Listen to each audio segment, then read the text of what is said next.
Hi beautiful humans, my name's Rebecca Crow and I've been a glamour model for 9 years. This video today is on staying safe and healthy in the modeling industry.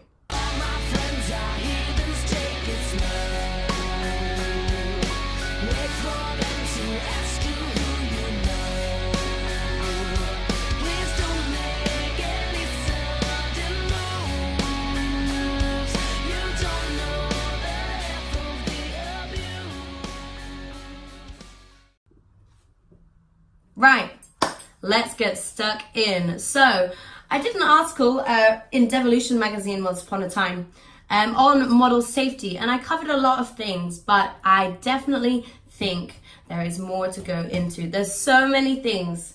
Obviously, the industry is a majoritarily safe place, but there are a few individuals that want to ruin it for the rest of us.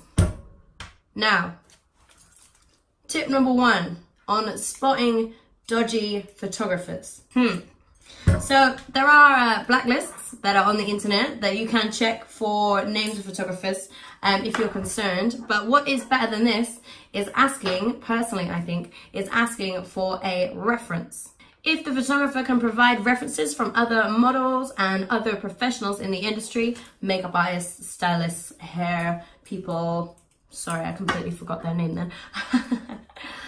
But yeah, that is always a great way to make sure they are who they say they are, firstly, and B, they are a professional. One way that I usually tell that a photographer is overstepping the mark a little bit, or could be at the shoot, is if they're being far too personal.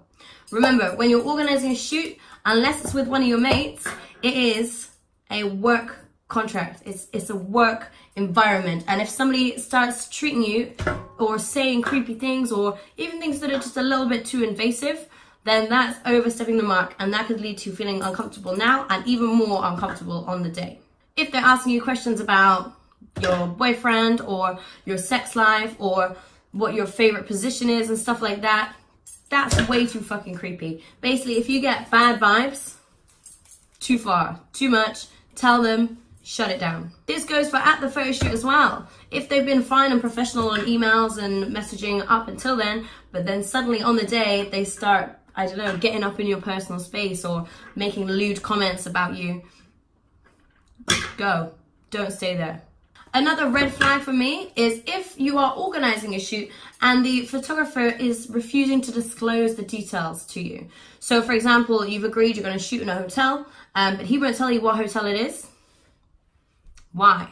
Why is he not doing that? Is he just saying, oh, I'll pick you up from the station and drive you there? You need all those details. Make sure you ask for those details, and if they don't give them to you, big red flag. Same goes if they're a bit too, what's the word?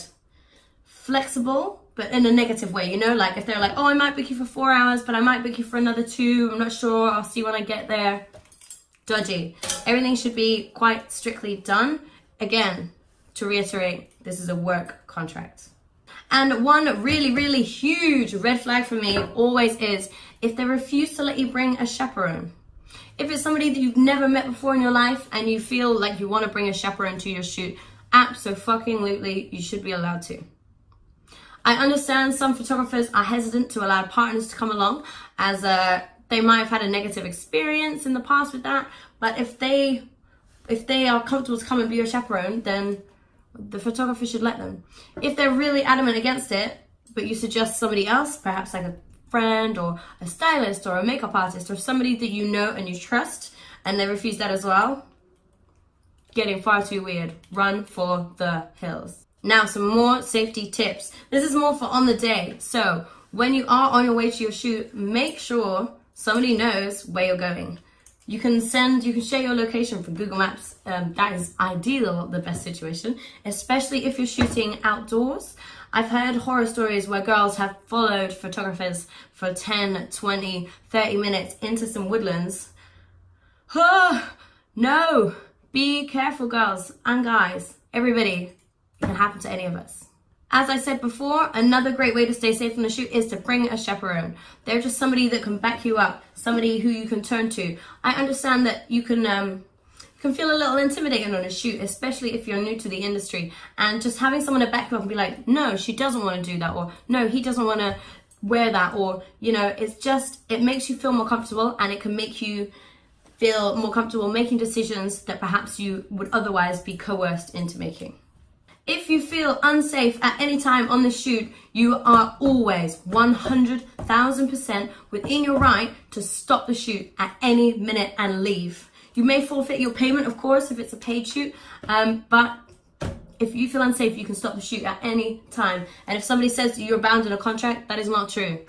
You're never bound to stay somewhere that you don't feel safe. If you are concerned for your safety seriously at any point, call the police. Call somebody to come and get you.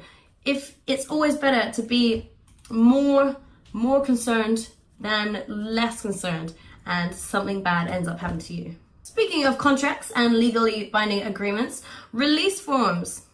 Guys, this is something that's so very fundamentally important to the industry. Rights regarding the photographs, if you have not signed a release form, they belong entirely to the photographer for them to do entirely what they want with them. A release form should be signed by both parties, and it should outline very, very clearly where the images are going, what monetary compensation or any other compensation is being received by either party for the shoot, and also think about the future. Things like, where's your image going to end up? Is it going to end up on some random website that you don't want it to? Is it going to end up printed on a t-shirt in Spain? I mean, that could happen anyway. That does happen. That's quite... But yeah, make sure you know exactly where these images are going, how long they're going to be in circulation for, what people are being paid for them, and what they could possibly be paid for them or earn from them in the future. And then the really important bit is what happens if this contract is broken. It's all well and good having this contract and being like, yep, we're going to do this. This is the agreement. This is what we'll get. This is what we'll do. This is where they'll go. If nobody knows what happens when that gets broken. The chances, it won't be broken. Most people in this industry are very reputable and very trustworthy, but occasionally you will have to enforce it. All right, beautiful humans, thank you for watching this video. I hope it's been informative, and I hope that, I hope it made sense. This is the first in my modeling series. There will be more to come. If I don't bring them out soon, please pester me about them, because I am terribly disorganized. But if this video has helped you, please give it a thumbs up. If you have any questions or you just want to leave some feedback, pop it in the comment section below and let's have a really good chat.